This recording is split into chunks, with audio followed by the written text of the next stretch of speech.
out of the way.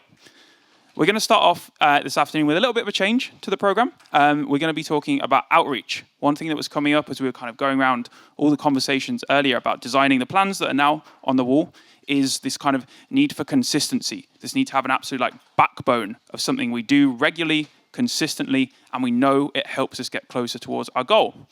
And that thing, for some of the most successful campaigns, whether it's been passing motions at a student union level, whether it's been opening a vegan coffee machine, opening a vegan canteen, has been ruthless dedication to good outreach. This has formed the absolute pillar of campaigns that have gone on to be really, really successful and are continuing to be successful. Now, in my opinion, there is one person in PBU who is the best outreacher, and his name is Kevin. He is from the University of Uppsala, who you heard about earlier, their campaign. I saw his workshop on outreach at the Nordic summer camp that we had, that some of you were at a few weeks ago, and it blew me away. It was incredible, the insane dedication to detail that Kevin has, that he can take someone in who's approaching it just to take a bit of free food and get them walking out, going to a social the next week and becoming a member of the Uppsala campaign. And as I say, consistency is key, and this is something that we can all learn from. Now, the reason we were delayed is because Kevin happened to get bit by a tick a few minutes ago. So a round of applause for Kevin to battling through, getting his tick taken out and be like, no, I'm coming, I'm doing the workshop. Nothing else is happening.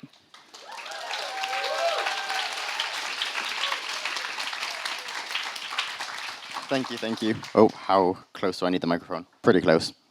Cool. So thank you, Nathan, for that flattery. As he mentioned, today we are going to be talking about outreach. And outreach is so fundamental to so many things, right? At the Uppsala campaign, we have an amazing team of so many people. We do so many social events. Those of you that are here from the Uppsala campaign can attest to how hectic our schedule is, right?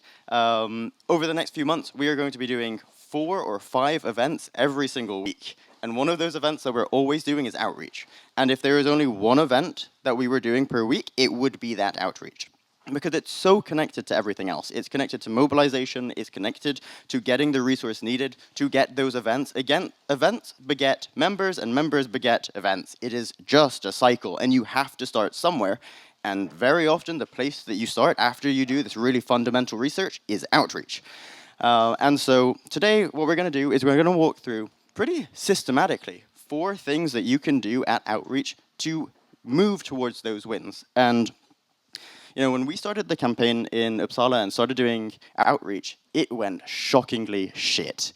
I mean, we spent 3-4 hours at certain campuses, and we would get 3 or 4 signatures. It's garbage. And I mean, at Uppsala University, we have, 8 main campuses, right? We don't have one nice central location. And within just a few, months of adapting and changing what we were doing and seeing what was working and really talking to people at outreach about what they thought was working. We transformed our campaign massively. I mean, within a few months, we'd spend 1 hour at a campaign and we had 10, 20 times the number of signatures. And did we do something fundamentally different? No, but we followed these 4 steps, which you can apply and you can modify at your university and give you something really, really concrete so that you can get people signing petitions. And now, of course, winning is good for the sake of winning. We want those wins. We want to implement a 100% plant-based system. But also, you need people in your team to be motivated, right? And if you do outreach and you stand there for 3-4 hours and it's your first time doing outreach and you're a little bit nervous or very, very nervous, as most of us are, and you get 3 or 4 signatures, it feels horrible. But if you go there and every person you're speaking to, you have a great conversation, and 80% of the people you're speaking to sign your petition, it feels so, so good. It is so massively empowering. So hopefully what you get out of today is those of you that have done outreach get better at outreach, and those of you that have never done outreach or that are still very nervous about doing outreach come out of it thinking, actually, shit, I know what to do. We're going to have some massive successes. So if I grab a pen and I write on both the boards very quickly, step 1, what do you do at outreach, comes way before you're actually at the table, way before the actual day, and that is preparation. Now, the way that I want to run this is fairly interactively. So I have my notes, I have certain things I want to talk about, but what do we need to do before we actually do outreach? And raise your hands. What do we need to think about? How do we plan an effective outreach session? Okay, knowing important facts. Good.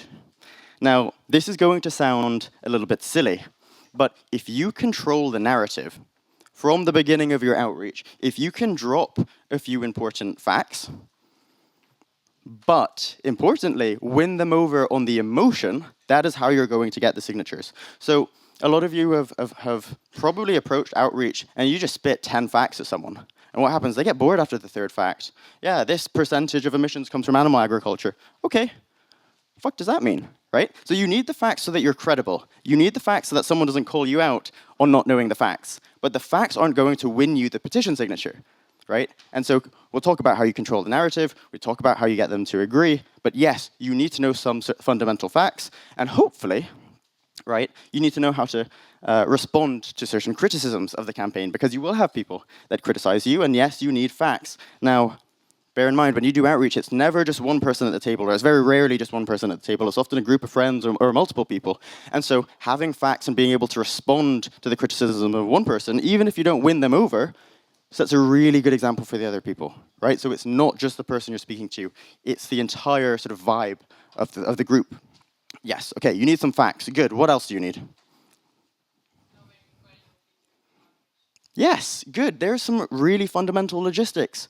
Where are we going to do outreach? Really, really important. Find a really busy place, right? For some universities, you have a singular campus and you have a main entrance. That is the place that you are doing outreach. For other places, you have maybe a subway station or a bus station where a bunch of students get off. That is the place that you do outreach. Perhaps you have a canteen lots of people are going to. That is the place that you do outreach. So think about the physical location that your table is at. Good. What else do you need? Yes. Outreach material, excellent. And in this box, I have some outreach material.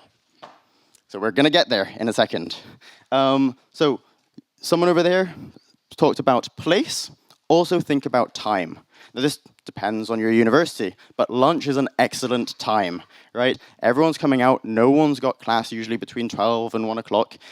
Talk to people. They have free time. Talk to people between classes. Don't show up at 9 o'clock in the morning on a Monday. Students don't go to class at 9 o'clock in the morning on a Monday, right? Don't show up last thing on a Friday. People want to go home. People want to go to a club.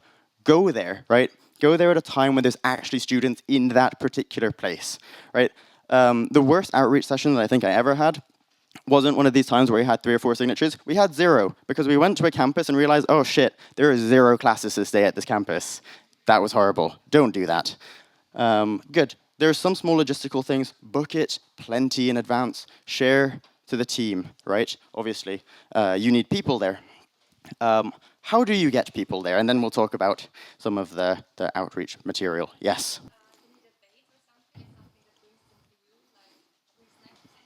So, yes, we're gonna come back to that. I mean, how do you get people manning the table, right? Because if you have one person, if it's just me at the table, it's not very inviting. There's no community. There's no group here, right? Again, perceptions matter so, so much. The difference between having 1 person, 2 people, 3 people is huge for multiple reasons. One is this vibe, right?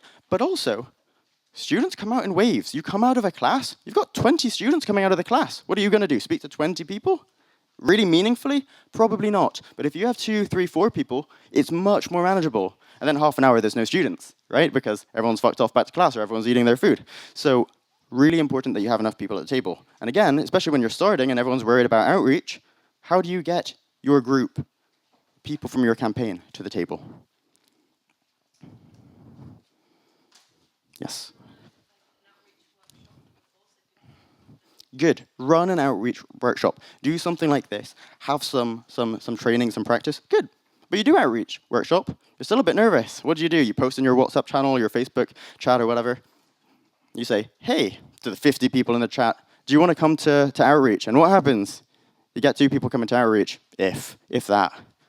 What happened to the other 48 people, right? We all have this problem. What do we need to do? Ben? You ask them directly. Yes. age-old story for mobilization is, I'm a very important person, and I'm asking you to do something very important. Good, exactly. So I'm guilty of this. I'm in so many chats where people say, hey, do you want to come to this event? Yeah, kind of. I can't really be bothered there. I'm not going to put it in my calendar. Or I'll go if it's convenient. It's never convenient. I'll never go. But if they talk to me directly, if they, at the very least, send me a message saying, hey, Kevin, last time we met up, you said, I don't know, you were going to spend some time with family. Hope you had a really nice time on that trip. We've got outreach next week. I really want you to come. This is really important, right? There's a much higher chance that I'm going to come. If someone calls me and does the exact same conversation, there's an even higher chance that I'm going to come, right? So we kind of need to start operating a bit like call centers sometimes, right? It seems a bit systematic, it seems a bit manipulative, but know about the people in your campaign. Form social connections with them, right? I think, and Harley's going to have an awesome workshop about mobilization later, so I won't go into too much details, but if you have friendships and you have meaningful tasks, you are going to get people getting involved in what you do. Outreach is a meaningful task. So what's missing? It's that friendships. Reach out to them, make them feel important, because they are important, right? Again, the difference between one person at a table and 3 people is fucking huge. So, okay, we have preparation. We've got most of that out of the way. Good, okay. We had physical outreach material. Obviously, we have a table. Usually you can get that from your university. Sometimes not. Bring a table. Cool. What else do you need? What goes on the table? Banner. Excellent. So in my box of stuff, we have a banner. If you haven't painted a banner, paint a banner. I can't open my box.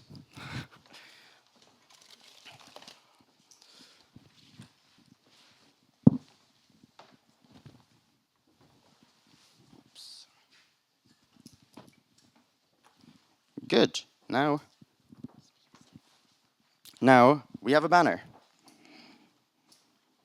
What else do we need? Flyers. Okay. Where do I have my flyers?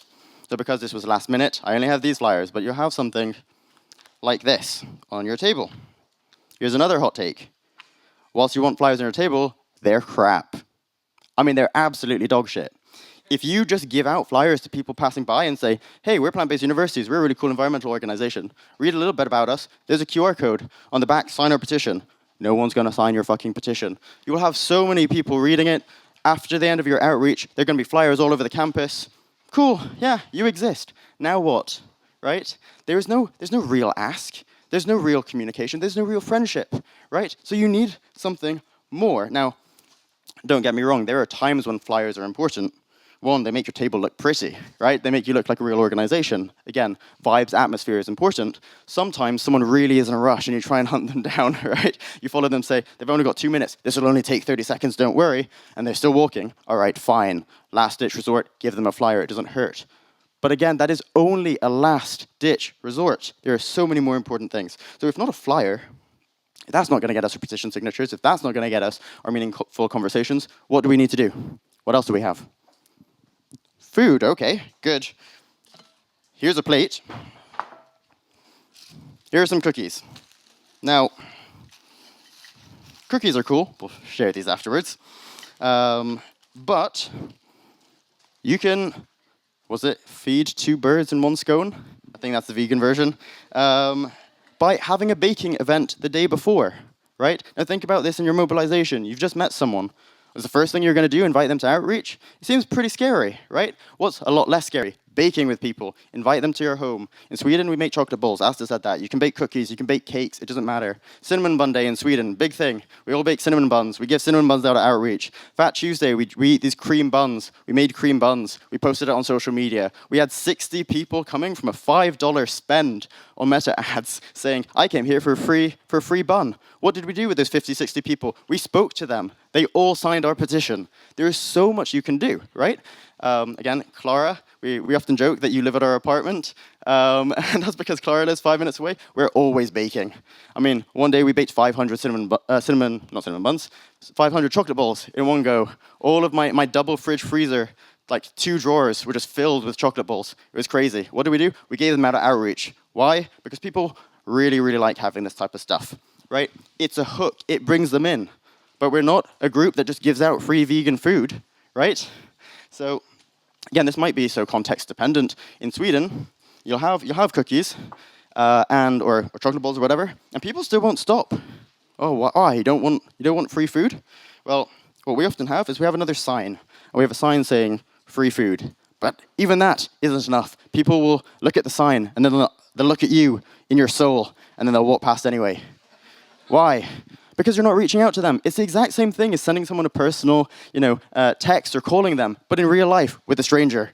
Talk to them. Say, hey, would you like a free insert, whatever really good thing that you've made here? Right? Not only have you had a social moment the time before where you can bring people in, also time to speak with existing campaigners about different things, right? Also just having fun with your friends, hopefully.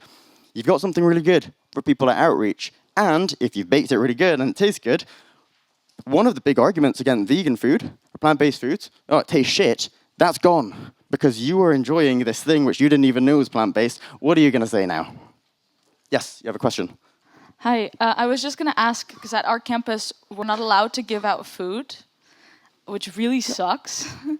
But basically, the caterer has a monopoly on all food that is sold or given out on campus. So we're really wondering how we can bring people in otherwise. Your university is lying to you. Read the contracts, read the catering agreements. They probably have a monopoly on selling food, almost certainly not giving out. If, however, they do have a monopoly on all food, what you do, stand outside the university. It's public land. They can't stop you doing that. Mm-hmm. So there's always something that you can do. It's a pain in the ass, right? It might be cold, it might be rainy. But again, the food is a nice to have. You can do so much even without it, and we'll come back to that. But yes, if your university says, you can't stand here, you're not allowed to, you need to be a registered student association, you can't stand here or you can't give out food, challenge them on that, right? So many times at Uppsala University we've been told, you can't do that. What do? We come back, hey, here's the law. We're going to stand here, right? Often it's also just better to ask for forgiveness than permission because they actually don't care if you give out a free cookies or things like that. So push the boundaries, and if you need help, I'm sure there's people in the campaign or in the region that can help you look through those contracts. Unfortunately, university administrators don't often know what they're doing, or don't always know what they're doing. But yeah, really good question. Okay, so we're reaching out to people, we're giving them food. Cool, we're going to have some conversations, and we'll talk about how those conversations go, of course. What else do we want on the table? It's a bit bare. It's a bit boring. Yes, this is really scrappily made a few minutes ago, but you need a physical petition. Now, don't underestimate how many signatures you're going to get. Have multiple sheets. You can spread them out across the table. Obviously, you also need something for people to sign them with. Multiple pens, not one pen, because you have a class of 20 people coming out at the same time. What are you going to do? Form a queue one by one? I've eaten my chocolate ball. You haven't spoken to me. I'm bored. I'm fucking off. If you have 5 or 6 pens and 5 or 6 pieces of paper, that's 5 or 6 people simultaneously that are going to do it and then move on. And they can fuck off after they've signed it and after you've told them about PPU. So have your physical petition, get a clipboard, it doesn't really matter. Have something like a name, an email address, right? And also a marketing letter. Now, I've added my name here. Why have I added my name at the top?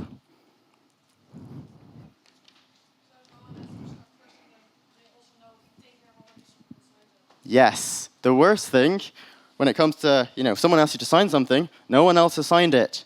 One of the massive things that motivate people is, oh shit, a bunch of other people have done it. And what we actually do, we have 1,000 signatures. We come out with like 500 of them. There's a stack of paper below ours. And what we do is we make it stick out so that people can see all the other people that have signed it. And when people come, we say, yeah, 1,000 other people have signed this, right? And again, you see this in your everyday life. Right, any of you that have now, you've seen a group of 10 people walk past, and the first person doesn't interact with you, the other 9 people don't interact with you. The first person interacts with you, the other 9 people do interact with you. Everything is just peer pressure at the end of the day. It's crazy. So put your name, put your actual name so that you don't, double count it. If you put a fake name, you'll forget the fake name, you'll count it as a real petition signature. It's not a real petition signature, but have your details, people will see it, people will sign it. Tick that marketing sign up. If you tick that marketing sign up, everyone that comes below you is going to tick that marketing sign up. When the person at the top of the page doesn't tick it, nobody ticks it. marketing sign-up, really, really good question. So obviously, the main point of the petition is to show support. We go to student unions, we go to the university, and we say, look, we have this many thousands of people agreeing with us, wanting our policies. But also, we want to reach out to a bunch of other people, right? We want to mobilize other people. Maybe you have a really good conversation with someone. What are you going to do? You're going to go back to being a call center. You're going to call them up and say, hey, we had a really cool conversation at Outreach. Do you want to join the group? Here's an event you can come to. I would love to have lunch with you. I would love to have a coffee break with you. I would love for you to come to the barbecue. But also, centrally, we have a marketing newsletter. We reach out to people, tell them about things like the Europe camp, push for donations, all of these types of things. If you want to mobilize a bunch of people, one of the best things is just have a bunch of people on email lists, right? Don't just think, what are we going to do in the next 2 months, 3 months? One day, we're not going to be students, we're going to be working, and hopefully some of us are going to be pretty rich, right? And have good contacts and have good networks, and we want to tap into that in the long term. So having just a marketing sign up on things is just good. One of the things that we haven't been doing in plant-based university so far is building a central mailing list. And people might have noticed the emails going out over the last month or so because we've actually got it running quite well. And yeah, I was just asking, is that meaning that it can go onto the central mailing list? Because that's one of the easiest ways of keeping everything stitched together and will take a lot of burden of individual campaigns and individual countries. Yeah, excellent question. Luckily, my day job is in GDPR and data privacy, so I come across this question a lot. Yes, at the bottom of our petition, we usually have a notice, and we just say, this is why we're collecting your data. This is how we're going to use your data. We will share it with Animal Rising in the UK and add you to their marketing list. So, to PBU in the UK, yeah. So there's things you can do, there's templates we can send you, you copy and paste it, and instead of Uppsala University, you write your university. Do you prefer the paper, how do you call it, like sign-up list over the petition over the online petition? Online petitions don't work. They just don't. So what we used to do, one is we used to give people flyers with a QR code. Nobody reads the flyers, nobody scans the QR code. We used to have a little sort of table stand with a QR code. Yeah, 10%, 20%. Having it here, having that accountability to us, right? And we've just had a nice conversation. You've just had a chocolate bowl, or whatever else it may be. There's this sort of pressure. We're not going to force anyone to sign the petition. That's useless. We have enough people to sign it, and they will. And then again, you do it in front of your friends. Imagine you take your phone. I'm going to a class. I'm gonna sign the petition afterwards. Nah, I won't. I'll just talk to my friends. But when you write it here and all your friends see it, you get a lot of petition signatures. Good. Okay, we have a few other small things, which are sort of optional to have. This is my table stand. It's actually just taped to a cereal box. Have an event here, a social event. Again, this goes into the mobilization, but you have two asks, ultimately. One is sign the petition. Two, what's the next step? Now, this isn't for everyone. Some people really don't care. Right? I'll even go so far as to say most people really don't care, right? We often think you need to be vegan or vegetarian or really sort of environmental to sign a petition. No, you don't. You just have to not care. That's good enough. I don't care if it's vegan or not vegan, vegetarian, not vegetarian. Like, no, it's food. Good. If it tastes good, it tastes good. So if you can get people signing this and they're showing any interest, you want to get them in the team. Right? You want to get them in the team so you can have more events, you can have more outreach, so you can get more people in the team, so you can do more events and more outreach, and get more people in the team.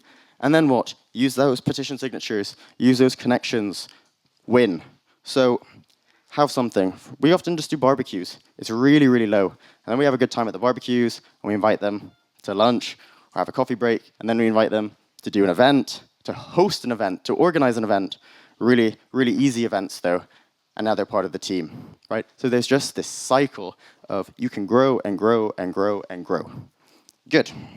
Let me check my box to see if there's anything else. There's a few small things. These are, I'll finish the box and I'll come to you in 1 second.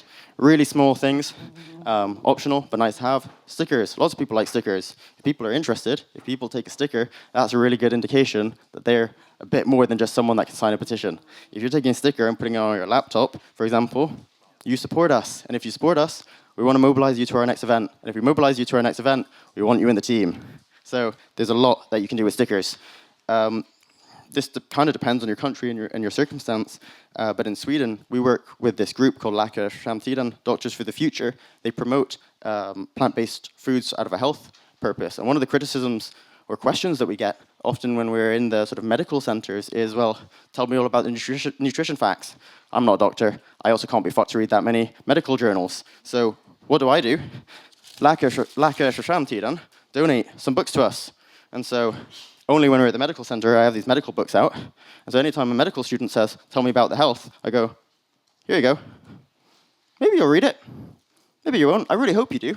Because again, we need to be thinking about our social impact. If you make a doctor agree with you, and they go into their professional life and they start telling their patients, because of a book you've given them, even if it's just 10% of the people you've given a book to, yeah, remember this vegan thing? Yeah, you should it's a plant-based thing. You should really give it a go. Have a look at it. That's a huge impact. Cool. You had a question? Yeah, I can imagine like the baking cookies, printing stickers, organizing barbecues costs quite a lot of money. How did you finance it in Uppsala? Or? Good question. So one, I actually don't think it costs nearly as much money as people think. This is something Nathan, where's Nathan? I don't know where he is. We had many conversations about this at the beginning. We were like, shit, we need money to do stuff. No, we don't. Have a barbecue, have 100 people at the barbecue. Have a sign-up form and say, 5 hot dogs, 5 hot dogs, 5 hot dogs, 5 buns, 5 buns, 5 buns, and say, anyone that's coming to this event, you're putting your name up to 2 things. It's exactly that sign-up sheet. So what do you have? You've sat in a park, you spend a little bit of time, posters, but all the food is free. Not only is it free, people have actively done something to come to the event. That's buy-in. That is a form of mobilization. You've actually mobilized 100 people to bring vegan food to a park. Those are people that you can mobilize into your campaign.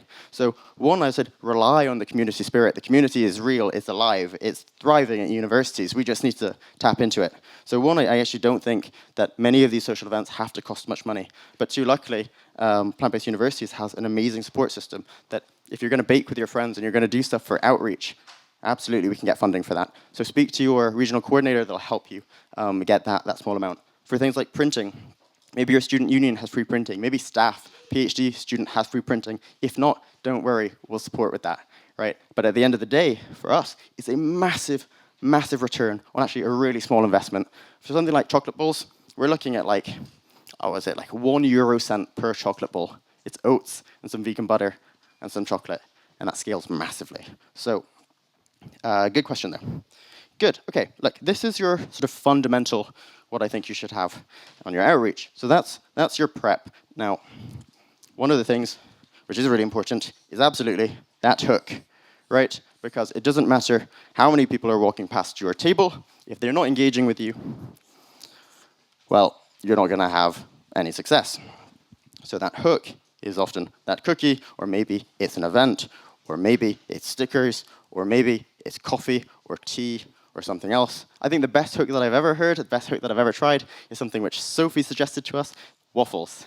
Waffles is so good, we can't do it inside at our university, maybe you can. And we just go outside, plug into an outlet, and we have waffles. Waffles are so good because they smell fucking delicious. If you're on the other side of the campus, you can smell those waffles. Not only do they smell really, really good, they take time to make. Don't do it in -3-degree weather. That takes too long. We tried that. It took 15 minutes to make a waffle. Big, big mistake. But when it's more reasonable weather and people actually want to be outside, make a waffle. It takes 3, 4, 5 minutes. What's going to happen? People are going to come around. You're going to say, do you want a waffle? Yeah, obviously I want a free waffle. And now you've got 3 or 4 minutes where you have to speak to them.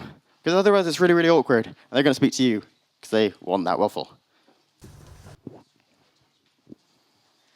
Yeah, my question was like, after getting a win, why do you think it's still significant to do that? You know, like maybe the people that are coming are actually interested and want to like contribute, and they wondering what are they going to contribute when it's a win. Yep. I mean, there are lots of things, but excellent question, because there's always another win to be had, right? Again, our North Star is the entire world. All society is plant-based. Universities is part of this. A student union win is not the end, right? That's what our previous session is on. There's always another department. There's always another campus. There's always more students who we can educate, bring into the group, do more social events, do more lobbying, get more people. I mean, sometimes I think it's even like really conflicting thoughts, and I think they are conflicting thoughts. Sometimes I think we don't have enough people to do all the stuff we want to do. And then other days, I think we have so many people, what the fuck are we going to do, right? I brainstorm with the team. There's always more that you can do. I mean, at Uppsala University, as I said, we're at 4 or sometimes even 5 events a week. I mean, big events, formal dinners for 100 people, right? Clothing swaps. We're organizing a sustainability fair for the entire university, right? We're doing outreach, we're doing lobbying, we're talking to the chancellor on a monthly basis. These are huge, huge things. There's so much more we could be doing. And if not at Uppsala University, we would have Uppsala campaigners helping out at Stockholm or helping out in other places, training these people, developing these social movements, because they can spread so, so far and wide. So I think if you thought we've won, we're done, we just need to think, what else can we win at? You have won, but there's always more. But it's a really, really good question. And using that as a motivator to get people there is really important. Why am I coming to outreach, right? We were doing so many outreaches running up to student union vote. And as we were getting better at outreach, we were getting more and more people. And as we were getting more and more people, we were getting better at outreach. So there's so many positive feedback loops as you get good at outreach. Okay, so we have a hook. Someone comes up to your table. They say, yes, I will happily have a chocolate bowl or a cookie, whatever it is. Then what? How do we not just become a group which gives out free food? So I've did a little bit of outreach already, and I've noticed that if you just be like, hey, can I have 1 minute of your time? They're just going to be like, no. So I started to ask them, hey, do you know plant-based unis? And then they say no, and I just start explaining it. So that was the best way to hook them, because, yeah. Good, exactly. And there's so many things, again, worst case scenario, university really doesn't let you give out food. That would really suck. There are so many different ways. Try out different introductions, right? And you think, oh, I don't know what works. Yeah, spend 5 or 6 hours at outreach. I'm not joking. Do this every week. There is no reason we can't, right? We often say, we don't have the time, we don't have the resources. Dedicate the time. Start of term. Build your team. You don't need to be at every outreach. Your team needs to be out at every outreach. There's always enough people at a university. If you have 2,000, 3,000, 10,000, 20,000 students at university, there are absolutely 5 or 6 people that you can rotate between and have outreach every week. It's 2-3 hours of your life. And trying these different things, trial and error, learning what works and what doesn't work, as it seems like you've done, is so, so important. Absolutely. Do you want to pass it back and we can... Sorry for missing you out before. No worries. I have a couple of points, actually. So at UCR, we are UCR PBU, and we have Pancake Mondays, which is super fun. So it's a very known thing around the campus, and we're at the same spot every time, and we make plant-based pancakes. Everyone knows PBU kind of because of this. And we also have bi-weekly dinners where people know the time and the place, and we cook plant-based food with them, and then we talk about it while we eat the food. So that's a really good way to get people knowing about plant-based universities, and it is still free food, but it's also a conversation. Good. And exactly what you've done there is you've got a hook, you've got a social element, you've got a meaningful task or meaningful discussions, and hopefully tasks come out of that. You have created a system of mobilization, and you've got it regularly, right? The day before that I came over in the train, I was supposed to have a 1-hour lunch with some campaigners, new campaigners at Stockholm from our Nordic camp, and they were really, really concerned, and they're like, well, we've had this team, and we haven't really been able to do much. And the first question that I had was, well, how often do you meet, when, and where? And they said, once a month. And I thought, well, yeah, that's your problem, right? You have to be doing things regularly. Do an outreach once a week, have another meeting once a week, have a social event every 2-3 weeks that you can always be plugging it at an outreach. If you're not doing that, there's not these low enough barriers for people to join. There's not these opportunities once they join to get meaningfully involved. They will come to your events and they will never come back afterwards. So make sure that you've got this cycle, right? It's a smooth running machine, hopefully. Yes? I also have another point. This was from the the first step preparation. But you mentioned that online surveys won't work, which at UCR is actually not the case, because our win at UCR was an online survey that we did political canvassing for. So we knocked on doors and we asked everyone, like, do you know PBU? Have you filled out this survey that we sent you? It was in everyone's email. And if they hadn't filled it out yet, we had the QR code right there. And we had a massive success from this, like 70% success rate. Oh, that's super incredible. I think that if you can reach people individually in a time and space where they have that time and space and where they're not necessarily surrounded by all of their friends or saying that they have to go to a class, right? I know that they have the time, but it's just what they perceive they have the time for. If you can mobilize it online as well, really effectively, yes, you can get loads. I mean, like one of the things that we did was we emailed every single academic at the entire university, and obviously, yeah, not everyone responded, but we had a pretty decent response rate at the end of the day. So this is not to say the only way that you build support, the only way that you have success is through outreach, but as a fundamental, if you have a choice, the first thing you should be doing is having these individual interactions. And whether that's an outreach and having them sign a physical petition, or if that's knocking on a shit ton of student apartments and saying, hey, we're not Jehovah's Witnesses, we have something better. Well, you know, you can do that too. So, okay, yep. We'll go one more question and then, yes, we'll get on. You can shout it out and I'll summarize in here. Yeah, I just wanted to add something to the book space we discussed earlier. One of our outreach people shared a psychological trick kind of. If you want to ask a question that they would answer with yes first, so that kind of opens them up to answer the next question with yes as well. That is an amazing segue. I couldn't have planned it better. Point 3 is called getting yeses.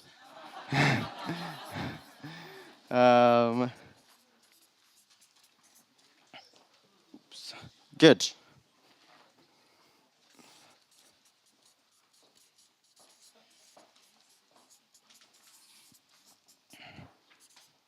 This all comes back to friendships and perceptions, and it is not us versus them. It is anyone who wants a sustainable and just food system and everyone else, and there's very few everyone else's. I cannot stress this enough. This blew my mind. Like, this is one of the craziest things that I've ever done in outreach. We went to the agricultural university in Uppsala. It is the largest agricultural university in all of Scandinavia. And we chose a really funny time to do outreach because the only class in the area was everyone studying to be animal agriculture farmers. And so they all came out. And I said, hey, do you want a cookie or chocolate ball? And they all said yes. And I asked them, what do you study? And they all of them said, we're going to be animal farmers. Over 75% of them signed the petition. Why? Okay, you know, and we'll talk about this in the non-violence, and it's going to be an amazing workshop. Is it later today, tomorrow? After this, excellent. We are not attacking individuals, right? We are attacking forces of evil, and most people that are studying to practice animal agriculture don't like factory farms, right? Whether or not you agree with their sort of idealistic visions of small-scale sustainable farming, what we and they agree with is that the universities aren't buying food in that way. They can't. It would be way too expensive, right? We don't have the land. We don't have the resources to do this type of thing, right? So what do they say? They say the meat and the dairy at the universities are unsustainable and it's bad, and this is not how we want food systems to be. Take the lowest common denominator. Do you want to fuck the planet or not? No, you don't. Sign the petition. So again, everyone is actually fundamentally on our side. I truly, truly believe it. We had 1,000 signatures. We probably had 10 people really disagree with us. A few people didn't want to sign it. They were just, I'm leaving. But really, 10 people disagreeing for 1,000 signatures, that's pretty impressive, I would say. So you need to get yeses, and there's many, many ways that you can do this. I have my own sort of cycle, which I think really works, but you can modify this. Now again, people are not just rational, right? I studied business with a little bit of economics. We have this idea that if you just give people facts, they'll change their mind. No, the facts build credibility, but emotion changes people's mind. And if they believe, if their identity in that moment is that we are on the same side, they will sign that petition. So, what do we need to do? Well, we need to think about how students and their peers identify. And for most students, that is fairly progressive, and all that is encapsulated in that. People don't want to destroy our planets. So, take a cookie. What I do at Uppsala is I say, what do you study? And they tell me what they study. I identify in my head, which campus are you on? My first question is, well, how often do you eat at the restaurant on that campus? Now, I appreciate that this is different in different contexts. The most common answer is never in my campus, or in my experience. The next most common answer is like once a month, right? People don't typically, sometimes I get people that eat there every day. I don't know where they're getting their money from, but I don't. So I say never. Good. Why don't you eat there? What do they say? What do you think they say? Why don't people eat at campus more often? Money. Good. So, how do I get a yes? Do you want cheaper food? Yes. Do you think universities should listen to their own research? If food was tasty and cheaper and more sustainable, would you want it to be more sustainable? Good. We're plant-based universities. We want cheaper food. We want more sustainable food. We want tasty food. We know that the science says that plant-based foods can be cheaper, tasty, and more sustainable. We know that because the university says that. We're not asking for dietary change. We're asking for universities to follow their own research. We're asking for them to divest from actions which are destroying the planet. You can still bring your lunchbox. We're not asking you to be vegan. We're asking you to support the university supporting and following its own science. What do you think about that? Yeah, that sounds pretty reasonable. If you think it's reasonable, we've got a petition. Will you sign our petition? Yes. Now, are you going to get counter questions? Yes, sometimes. But when you're following this flow, you are in control of the narrative. They are an active participant. You are not lecturing them. They are responding to you. They feel like you care about them. All I did was I asked, what's your name? What do you study? And I happen to know what campus that is. We share common concerns. Yes, we are broke students. Congrats. We all share common concerns. So you sign the petition. Good. Again, for some people, they're on their way. Really good. But there's always more, right? Always more you can do. And we kind of touched upon it a little bit. The fourth and final point is the ask. You've done all of this work. You've done all this baking. You've called all your friends to get them at the outreach. You've set up so beautifully. You've had great conversations with people. They're on board. Get them to sign. Get them to sign. They will do it. And then they're interested. What next? It comes back to this, right? The best case, if you use WhatsApp in your country, in your university, get them to scan your QR code. Or ideally, the other way around. You scan their QR code. Why? So that you can contact them directly, right? Do it the next day. Do it an hour later. Do it 2 days later. Do not leave it a week. Do not leave it 2 weeks. Do not leave it a month. Contact them individually, right? Remember, where did they say they study? What do they study? Maybe they told you something about their life. Talk about that. Make them interested. Invite them around. Make it personal, right? As a campaigner, one of your jobs is just making friends. That's it, right? And when you can make those friends, you can get those friends mobilized. Right? One of the reasons that I think the Uppsala campaign has been so successful is because we genuinely like each other. One of the reasons that I think that new people join our campaign is because we genuinely like each other and we are genuinely interested in new people. And when new people come to our events, the first thing we do is we always talk to them and get to know them. So there's just so much that you can do from outreach.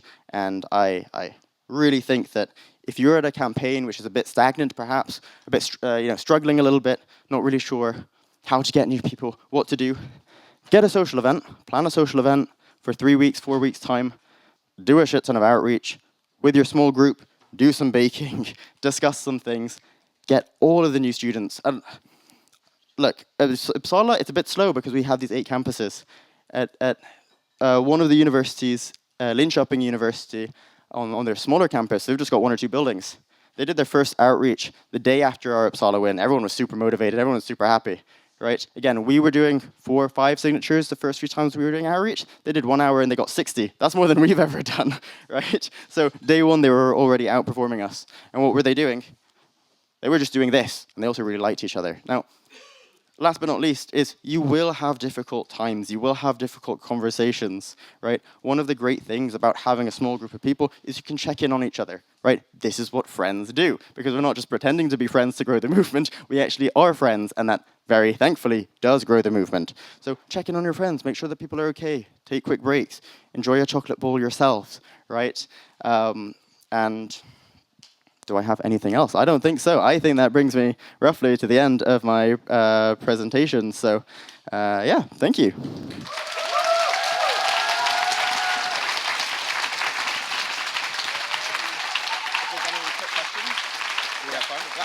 Awesome. Thank you so much.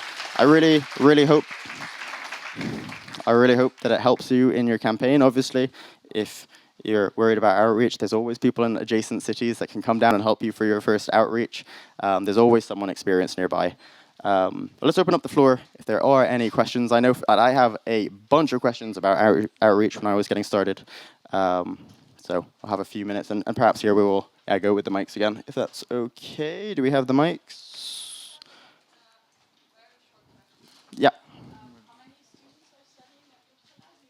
Yeah, good question. So around 50,000 students in Uppsala city. We have around 10,000 in Gotland, which is an island in the Baltic, where we don't do much because it's an island in the Baltic.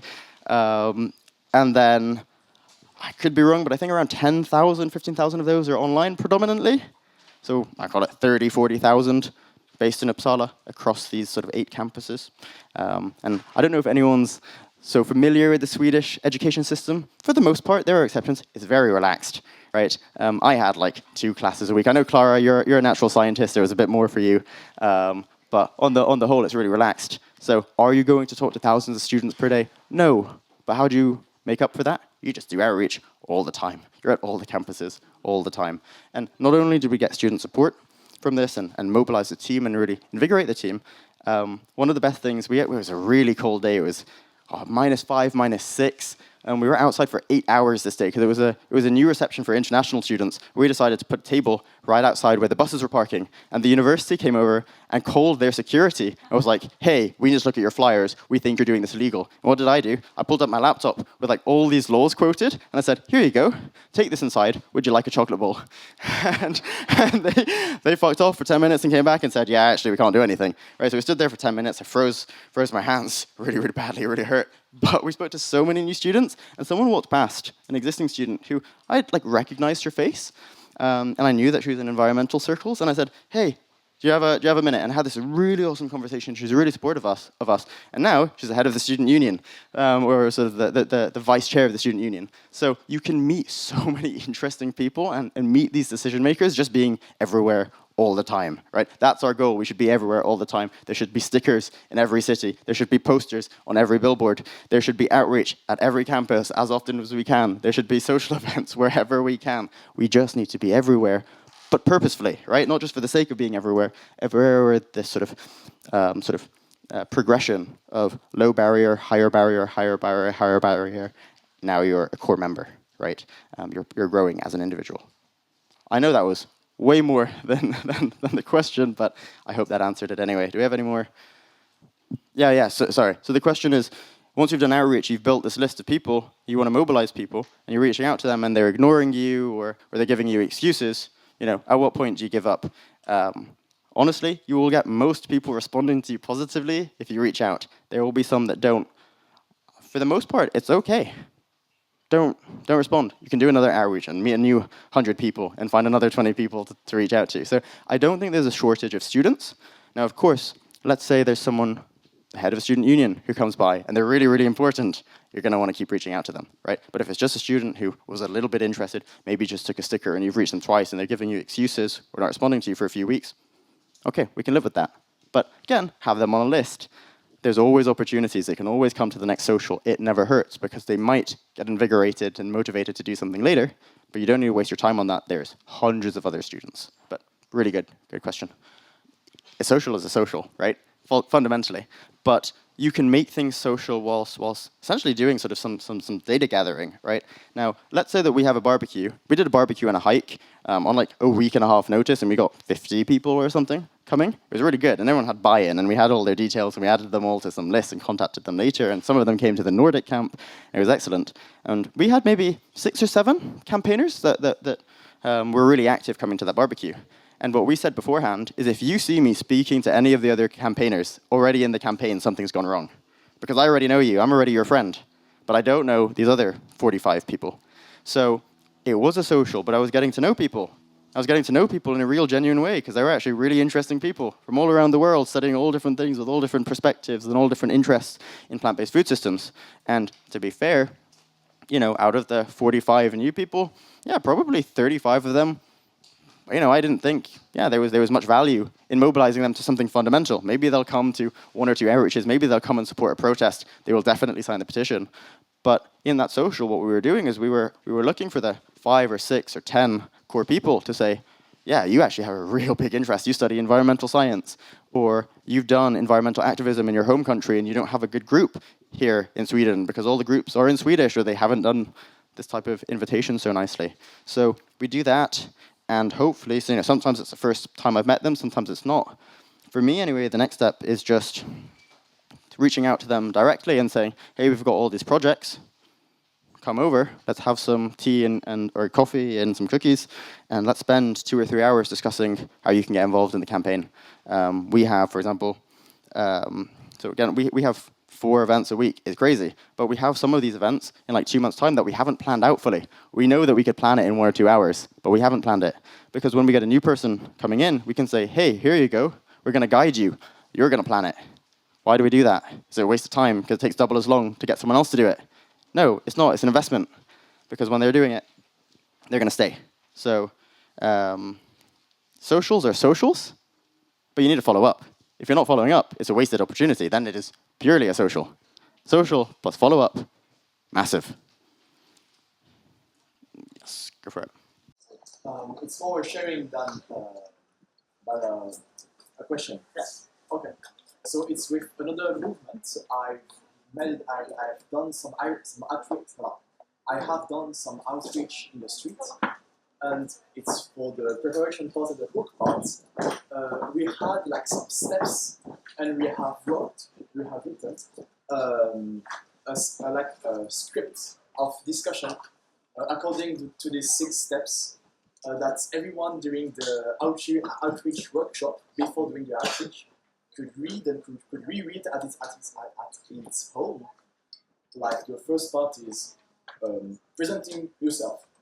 So you really have the text and you can show it. So I will just say the different parts, and it can be, for me, it has been usually useful to have these scripts at the workshop so that I could reread it when I'm alone and read it again before going to the outreach. And so I have also some facts inside it. Everything is condensed into 1 sheet of paper with steps clear, and I can just say it again with my own words. So the steps that I found that were there are: first, presentation; second, the questions, and getting the people out of themselves, like questions about their problematics, their interests. Third is education about yourself, your group. Oh, we are from best universities, we do that. And the fourth is the clear ask. Then there are also the 5th and the 6th. The 5th is like, like making them prepared to the reaction of the powerful people. So like repression. And the 6th is asking them if they have friends. So the 4 parts are quite nice to structure. That's awesome. I mean, there's a million ways that we could probably restructure this. This isn't going to be perfect all the time. Learn, practice, and then do. And if you fuck up, you fuck up. It's okay. It's one conversation. You'll have many more. I would love to take more questions, but we've got to pass on to the wonderful Kerry in a second, which Nathan will do some intros for.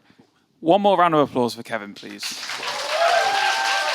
Where are you going to be later before I talk to you? Cool.